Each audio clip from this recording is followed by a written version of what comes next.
एकादशोध्याय। देवताओं द्वारा देवी की स्तुति तथा देवी द्वारा देवताओं को वरदान। मैं भुवनेश्वरी देवी का ध्यान करता हूँ। उनके श्री अंगों की आभा प्रभात काल के सूर्य के समान है। मस्तक पर चंद्रमा का मुकुट है। वे उभरे हुए स्तनों और 3 नेत्रों से युक्त हैं। उनके मुख पर मुस्कान की छटा छाई रहती है और हाथों में वरद, अंकुश, पाश एवं अभय मुद्रा शोभा पाते हैं। कहते हैं, देवी के द्वारा वहां महादैत्यपति शुंभ के मारे जाने पर इंद्र आदि देवता अग्नि को आगे करके उन कात्यायनी देवी की स्तुति करने लगे। उस समय अभिष्ट की प्राप्ति होने से उनके मुख कमल दमक उठे थे और उनके प्रकाश से दिशाएं भी जगमगा उठी थी। देवता बोले, शरणागत की पीड़ा दूर करने वाली देवी, हम पर प्रसन्न हो। संपूर्ण जगत की माता, प्रसन्न हो। विश्वेश्वरी, विश्व की रक्षा करो। देवी, तुम ही चराचर जगत की अधीश्वरी हो। तुम इस जगत का एकमात्र आधार हो, क्योंकि पृथ्वी रूप में तुम्हारी ही स्थिति है। देवी, तुम्हारा पराक्रम अलंघनीय है। तुम ही जल रूप में स्थित होकर संपूर्ण जगत को तृप्त करती हो। तुम अत्यंत बल संपन्न वैष्णवी शक्ति हो। इस विश्व की कारण भूता परा माया हो। देवी, तुमने इस समस्त जगत को मोहित कर रखा है। तुम ही प्रसन्न होने पर इस पृथ्वी पर मोक्ष की प्राप्ति कराती हो। देवी, संपूर्ण विद्याएं तुम्हारे ही भिन्न भिन्न स्वरूप हैं। जगत में जितनी स्त्रियां हैं, वे सब तुम्हारी ही मूर्तियां हैं। जगदम्बा, एकमात्र तुमने ही इस विश्व को व्याप्त कर रखा है। तुम्हारी स्तुति क्या हो सकती है? तुम तो स्तवन करने योग्य पदार्थों से परे एवं परावाणी हो। देवी, जब तुम सर्वस्व रूप एवं स्वर्ग तथा मोक्ष प्रदान करने वाली हो, तब इसी रूप में तुम्हारी स्तुति हो गई। तुम्हारी स्तुति के लिए इससे अच्छी उक्तियां और क्या हो सकती हैं? बुद्धि रूप से सब लोगों के हृदय में विराजमान रहने वाली तथा स्वर्ग एवं मोक्ष प्रदान करने वाली नारायणी देवी, तुम्हें नमस्कार है। कला, काष्ठा आदि के रूप से क्रमशः परिणाम की ओर ले जाने वाली तथा विश्व का उपसंहार करने में समर्थ नारायणी, तुम्हें नमस्कार है। नारायणी, तुम सब प्रकार का मंगल प्रदान करने वाली मंगलमयी हो। कल्याणदायिनी शिवा हो। सब पुरुषार्थों को सिद्ध करने वाली शरणागत वत्सला, 3 नेत्रों वाली एवं गौरी हो। तुम्हें नमस्कार है। तुम सृष्टि, पालन और संहार की शक्ति भूता सनातनी देवी, गुणों का आधार तथा सर्वगुणमयी हो। नारायणी, तुम्हें नमस्कार है। शरण में आए हुए दीनों एवं पीड़ितों की रक्षा में संलग्न रहने वाली तथा सबकी पीड़ा दूर करने वाली नारायणी देवी, तुम्हें नमस्कार है। नारायणी, तुम ब्रह्माणी का रूप धारण करके हंसों से जुते हुए विमान पर बैठती तथा कुश मिश्रित जल छिड़कती रहती हो। तुम्हें नमस्कार है।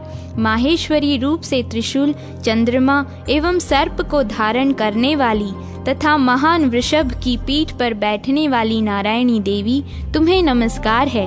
मोरों और मुर्गों से घिरी रहने वाली तथा महाशक्ति धारण करने वाली कौमारी रूप धारिणी निष्पापे नारायणी, तुम्हें भी नमस्कार है। शंख, चक्र, गदा और शांग धनुष रूप उत्तम आयुधों को धारण करने वाली वैष्णवी शक्ति रूपा नारायणी, तुम प्रसन्न हो। तुम्हें नमस्कार है। हाथ में भयानक महाचक्र लिए और दाढ़ों पर धरती को उठाए वराही रूप धारिणी कल्याणमयी नारायणी, तुम्हें नमस्कार है। भयंकर नरसिंह रूप से दैत्यों के वध के लिए उद्योग करने वाली तथा त्रिभुवन की रक्षा में संलग्न रहने वाली नारायणी, तुम्हें नमस्कार है। मस्तक पर किरीट और हाथ में महावज्र धारण करने वाली, सहस्त्र नेत्रों के कारण उदीप्त दिखाई देने वाली और वृत्रासुर के प्राणों का अपहरण करने वाली इंद्र शक्ति रूप नारायणी देवी, तुम्हें नमस्कार है। शिव दूती रूप से दैत्यों की महती सेना का संहार करने वाली, भयंकर रूप धारण तथा विकट गर्जना करने वाली नारायणी, तुम्हें नमस्कार है। दाढ़ों के कारण विकराल मुख वाली, मुंड माला से विभूषित मुंड मर्दिनी चामुंडा रूपा नारायणी, तुम्हें नमस्कार है।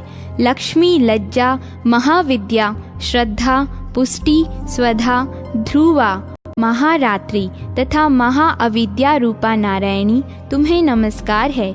मेधा, सरस्वती, वरा, भूति, बाभ्रवी, तामसी, नियता तथा ईशा रूपिणी नारायणी तुम्हें नमस्कार है। सर्वस्वरूपा सर्वेश्वरी तथा सब प्रकार की शक्तियों से संपन्न दिव्य रूपा दुर्गे देवी, सब भयों से हमारी रक्षा करो, तुम्हें नमस्कार है।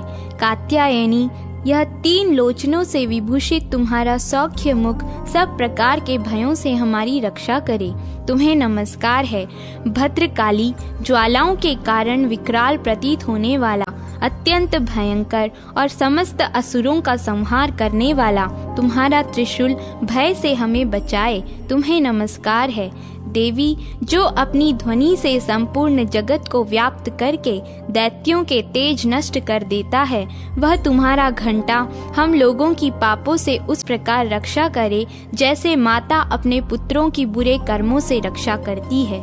चंडिके, तुम्हारे हाथों में सुशोभित खड्ग जो असुरों के रक्त और चर्बी से चर्चित है, हमारा मंगल करे, हम तुम्हें नमस्कार करते हैं। देवी, तुम प्रसन्न होने पर सब रोगों को नष्ट कर देती हो और कुपित होने पर मनोवांछित सभी कामनाओं का नाश कर देती हो। जो लोग तुम्हारी शरण में जा चुके हैं उन पर विपत्ति तो आती ही नहीं।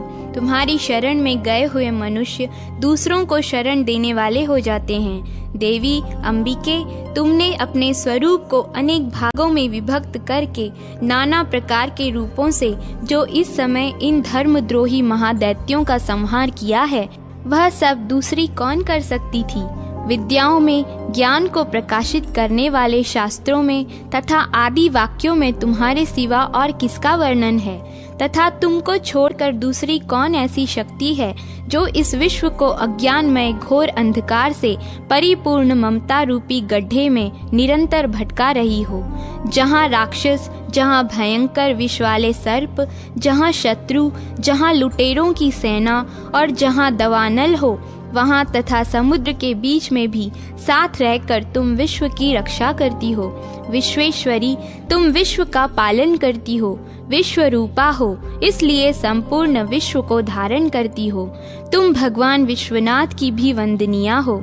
जो लोग भक्ति पूर्वक तुम्हारे सामने मस्तक झुकाते हैं, वे संपूर्ण विश्व को आश्रय देने वाले होते हैं।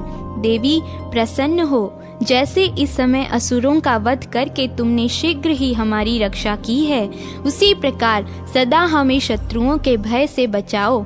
संपूर्ण जगत का पाप नष्ट कर दो और उत्पात एवं पापों के फलस्वरूप प्राप्त होने वाले महामारी आदि बड़े बड़े उपद्रवों को शीघ्र दूर करो। विश्व की पीड़ा दूर करने वाली देवी, हम तुम्हारे चरणों पर पड़े हुए हैं, हम पर प्रसन्न हो। त्रिलोक निवासियों की पूजनीया परमेश्वरी, सब लोगों को वरदान दो। देवी बोली, देवताओं, मैं वर देने को तैयार हूँ। तुम्हारे मन में जिसकी इच्छा हो वह वर मांग लो। संसार के लिए उस उपकारक वर को मैं अवश्य दूंगी। देवता बोले, सर्वेश्वरी, तुम इसी प्रकार तीनों लोकों की समस्त बाधाओं को शांत करो और हमारे शत्रुओं का नाश करती रहो। देवी बोली, देवताओं, वैवस्वत मनवंतर के 28वें युग में शुंभ और निशुंभ नाम के 2 अन्य महादैत्य उत्पन्न होंगे। तब मैं नंद गोप के घर में उनकी पत्नी यशोदा के गर्भ से अवतीर्ण हो विंध्याचल में जाकर रहूंगी और उक्त दोनों असुरों का नाश करूंगी। फिर अत्यंत भयंकर रूप से पृथ्वी पर अवतार ले मैं वैप्रचित्त नाम वाले दानवों का वध करूंगी। उन भयंकर महादैत्यों को भक्षण करते समय मेरे दांत अनार के फूल की भांति लाल हो जाएंगे। तब स्वर्ग में देवता और मृत्युलोक में मनुष्य सदा मेरी स्तुति करते हुए मुझे रक्त दंतिका कहेंगे। फिर जब पृथ्वी पर 100 वर्षों के लिए वर्षा रुक जाएगी और पानी का अभाव हो जाएगा, उस समय मुनियों के स्तवन करने पर मैं पृथ्वी पर आयोनिजा रूप में प्रकट होंगी और 100 नेत्रों से मुनियों की ओर देखूंगी।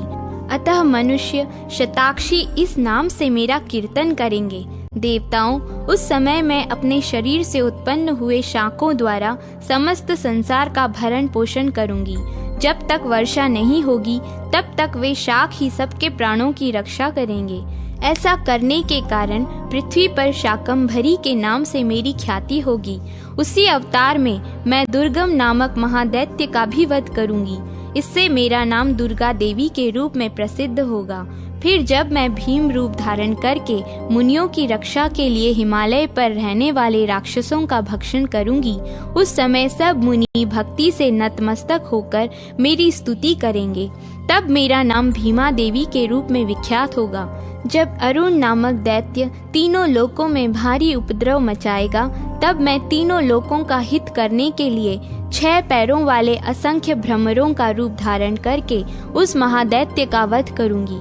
उस समय सब लोग भ्रामरी के नाम से चारों ओर मेरी स्तुति करेंगे।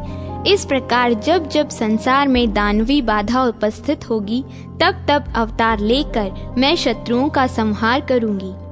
इस प्रकार श्री मार्कंडेय पुराण में सावर्णिक मनवंतर की कथा के अंतर्गत देवी महात्म्य में देवी स्तुति नामक 11वां अध्याय पूरा हुआ।